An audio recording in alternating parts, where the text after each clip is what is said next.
Good morning, family. It's been a little while since I did one of these. No excuse, really. I just didn't have much to say. It's a rainy day here in Missouri, and I'm on my way to get labs, which means I haven't had anything to eat today, so I'm not responsible for anything that I say. Just so you know.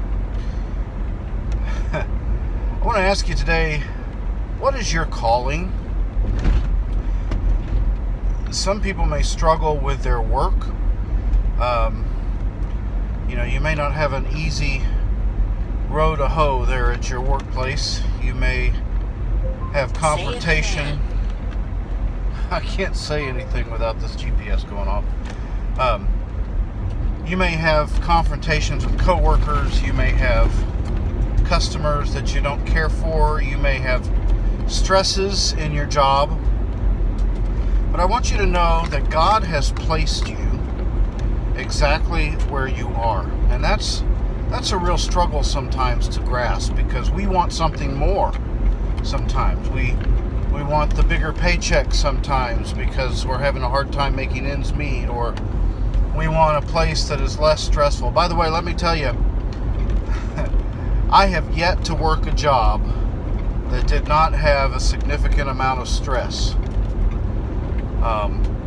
And that goes all the way back when I worked at Sears as a 16-year-old, all the way up to my work here at the hospital. I mean, work has stress. That's kind of part of the human condition after the fall, right? I mean, work was supposed to have stress.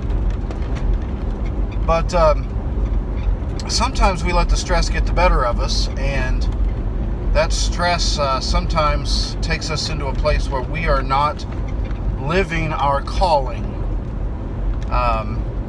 Maybe we say some things or have some attitudes that perhaps we shouldn't say, and because of that, we can be subject to compromising our witness before the people that God has placed us in front of. You know, God has given us a work that the whole reason that He's given it to us and placed us where He's placed us is to live His presence in front of people who don't know Him. Sometimes we forget that mission and that calling. I want to tell you about somebody that I knew that was a car dealer, and I know of several car dealers now. This is not somebody that I currently know, for those of you who have the same sphere of friends that I have. This individual used to say that he was a Christian car salesman, and everybody in town knew that this Christian car salesman was probably the biggest crook in town. The Christian car salesman used the word Christian as a definer of the type of car salesman he was. Well, guess what? That wasn't a very good one. He would take you for all you had.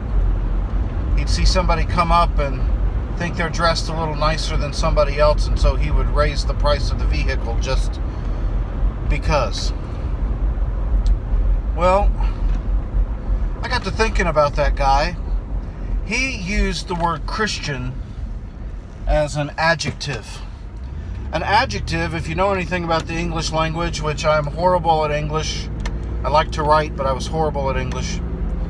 An adjective modifies the noun. So, for example, if you had a red car, the red would be the adjective.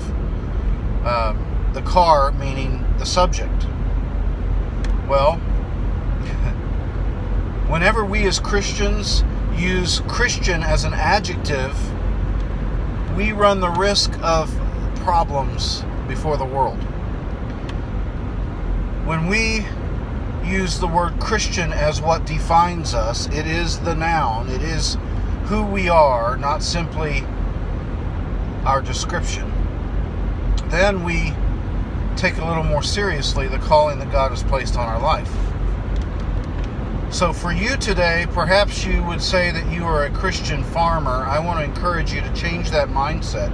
You're not a Christian farmer, you're a farmer Christian. In other words, instead of what do you do, it's who are you? And your number one thing should be, I am a Christian. Well, what type of Christian are you? Well, I'm a farmer Christian. Or I am a doctor Christian. Or I'm a military man Christian. Or you name it, fill in the blank. The word Christian should be who you are, and what you do should be a modifier or how you live out being a Christian. So I want to encourage you today to remember that the mission that you have is where God has placed you, and He may have placed you there for a short period of time or a long period of time, but the reason why He has placed you there is to be His ambassador before a world that is lost. And secondly, be defined by who you are in Christ, not what you do for a living. I think if we can get into that mindset that Christian first, everything else second, maybe we will see some impact in the world around us. I hope you have a blessed day.